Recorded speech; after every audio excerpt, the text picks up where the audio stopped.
Tata, good bye, गया। Chhaava movie में Aurangzeb sweater बुनते या तो अंगूर खाते हुए दिखाई दिया। वैसे देखा जाए तो सिलाई, कढ़ाई, बुनाई इनका खानदानी पेशा है। अब ये समझ में नहीं आता है कि स्वेटर ये किसके लिए बुनता था। ऐसा कौन सा इसके अम्मी का यार था जो इसके बुने हुए स्वेटर पहनता था। अगर किसी को पता है तो कमेंट में जरूर बताइएगा। सीताराम। अरे यार अब्दुल, आज ट्रेविस टोल्ला चल गया ना तो दिक्कत हो जाएगी।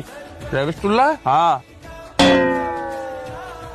मियाँ, एक जुगाड़ तो है और ट्रेविस टोल्ला के ना चलने की। कैसे? देखो, सरकार से बोल के मैच दुबई में ना करा के यूपी में करवाओ। यूपी में? हाँ, यूपी में कोई भी टोल्ला चल नहीं पाता तो ज्यादा हवाबाजी दिखाता है। अब तुम हमें ही देख लो। अबे मैं ट्रेविस हेड की बात कर रहा हूँ। Travis head? हाँ। और कोई भी हो ट्रेविस हेड और बाबा जी का घूम गया ना हेड तो पड़ेंगे उसके धेड़ी पेड़। यहाँ लिमिट में रहते सब टुल्ले। यूपी का प्रधान है। मतलब बाबर के देश में उज्बेकिस्तान में उसे कोई कुत्ता नहीं पूछता। वहां पर उसके जो आगे के वंशज हैं वो पंचर बना रहे हैं, वो वहां पर जो है सड़कें साफ कर रहे हैं। उनके नाम पर एक वहां शौचालय नहीं बना हुआ और हिंदुस्तान की पॉलिटिकल पार्टियां उसको महान बताने में लगी हुई हैं, किस एंगल से बताने में लगी हुई हैं। कमाल बात हो गई।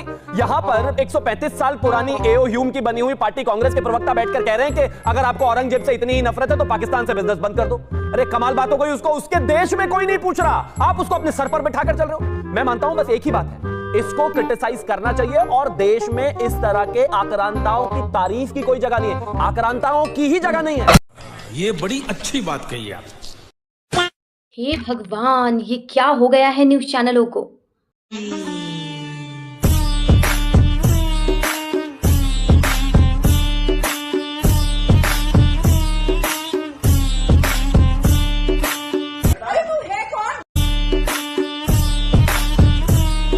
हद तो तब पार हो गई जब एक महिला दूसरी महिला को कहती है कि तू दुबई किसको खुश करने गई थी।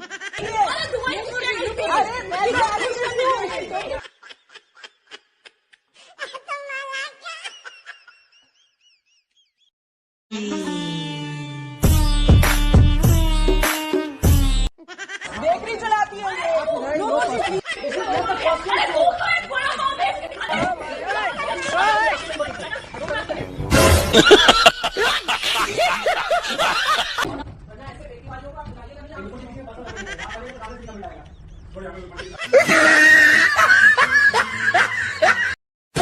अब देखिए, बहुत सरल भाषा में समझाता हूँ कि आज जो पाकिस्तानी क्रिकेट है ठीक वैसा ही मुगल एम्पायर हुआ करता था।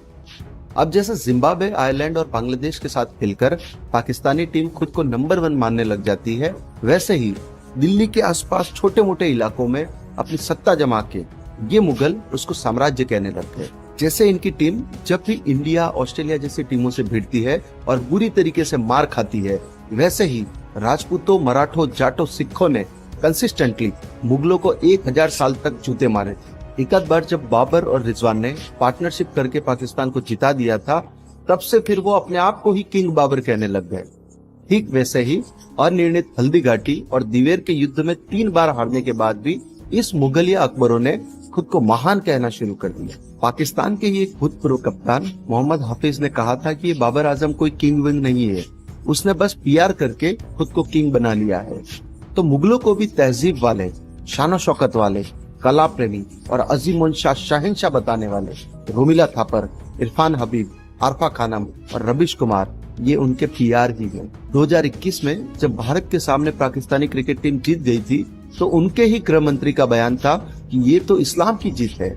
वैसे ही मुगलों का हर युद्ध इस्लाम के लिए ही था।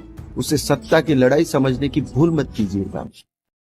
दिल्ली की मुख्यमंत्री जी से आप सबसे रिक्वेस्ट करता हूं कि आजकल दिल्ली में आपने देखा होगा कि बहुत ज्यादा स्पा ओयो सेंटर के नाम पे बहुत ज्यादा चल रहे हैं।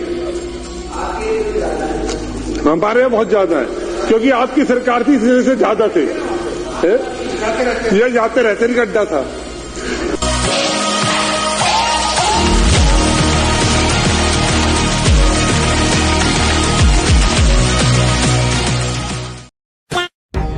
कल्पना कीजिए, अगर महाकुंभ यूपीए सरकार के दौरान हुआ होता तो क्या होता? सनातन का अपमान ही अपमान हुआ होता। विदेशी मीडिया और लेफ्ट लिबरल गैंग इसे गरीबी, गंदगी और अंधविश्वास का मेला बताते। कैमरे केवल कीचड़, कूड़ा, अव्यवस्था और भीड़ में धक्के खाते लोगों को दिखाते। अंग्रेजी चैनलों के बुद्धिजीवी इसे भारत की पुरानी रूढ़ियों की निशानी बताकर ज्ञान झाड़ रहे होते। अगर यूपीए सरकार होती तो धार्मिक आस्था की बजाय सिविक सेंस पर लेक्चर दिया जाता, श्रद्धालुओं को गंगा को गंदा करने वाला बताया जाता, ट्रैफिक मैनेजमेंट सुधारने की बजाय भीड़ को ही दोषी ठहराया जाता कि इतनी संख्या में क्यों आ रहे हैं। सबसे बड़ा खेल धर्म को पिछड़ापन साबित करने की कोशिश होती। अचानक कांग्रेस और उसकी इकोसिस्टम को सफाई और व्यवस्था की चिंता हो जाती। ये वही लोग हैं जिन्होंने कभी स्वच्छता के लिए कुछ किया ही नहीं, ना टॉयलेट बनवाए, न सफाई अभियान चलाया।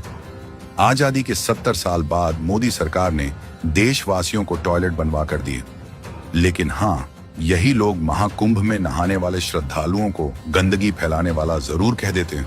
अगर महाकुंभ कांग्रेस के समय हुआ होता, प्रशासन लचर होता, पुलिस बेबस होती और भ्रष्टाचार अपने चरम पर होता। कॉमनवेल्थ गेम्स की तरह यहां भी घोटाले होते और दुनिया भर में भारत की बदनामी होती। महाकुंभ आज डबल इंजन सरकार की ताकत, यूपी पुलिस, सफाई कर्मचारियों, एसडीआरएफ, एनडीआरएफ और करोड़ों सनातनियों के सहयोग से दुनिया का सबसे बड़ा सफल आयोजन बन गया। जिस प्रयागराज की आबादी मात्र 17 लाख है, वहां 66 करोड़ से अधिक श्रद्धालु स्नान कर चुके हैं। बिना किसी बड़ी अव्यवस्था के छिटपुट घटनाओं को भी तुरंत काबू में कर लिया गया। बावजूद इसके कुछ लोग इस ताक में खड़े रहे कि कब कोई बड़ा हादसा हो जाए। आज इस महाकुंभ ने बता दिया कि जितनी सहनशीलता भारत के हिंदुओं में है, उतनी किसी धर्म में नहीं। प्रयागराज में 22% आबादी खास वर्ग की है। 250 से अधिक उनके धार्मिक स्थल हैं। लेकिन क्या एक भी दिन ऐसा हुआ जब श्रद्धालुओं की भीड़ से उनकी दुआ में विघ्न पड़ा? कभी भी अजान नहीं रुकी, कभी भी किसी दूसरे धर्म को चुनौती नहीं दी गई। और जो सेक्युलर हिंदू इसे नहीं समझ पाए, वे भी कान खोलकर सुन लें। महाकुंभ अगर यूपीए राज में हुआ होता तो ये दुनिया का सबसे बड़ा सैनिटेशन क्राइसिस बन चुका होता। लेकिन आज ये दुनिया का सबसे बड़ा और सुव्यवस्थित धार्मिक आयोजन बन गया है, जो कांग्रेस अपने 7 जन्मों में भी नहीं कर पाएगी। भाई अर्ज किया है, हम 2 हमारे 70 और सबके हाथ में ईंट पत्थर। जीते जी एक संभलती नहीं और मरने के बाद चाहिए 72।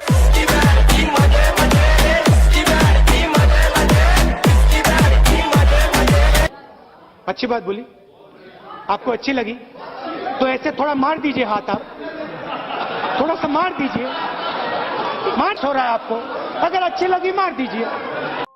तो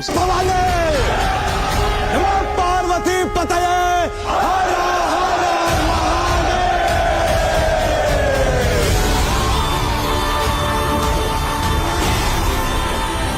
हम और पूरा मराठा साम्राज्य इसी दिन की प्रतीक्षा तो कर रहे थे। विश्वास आपका साथ है तो युद्ध लगे त्योहार। संभल कर ऐसा हाल करो कि वो अपनी मौत की भीख मांगे। मौत के घुंघरू पहन के नाचते हम और हमारी मौत मराठों के हर घर एक नया सिवा, एक नया संभव पैदा करेगी। लेकिन जब तू मरेगा तब ये तेरी मुगल सल्तनत भी मर जाएगी।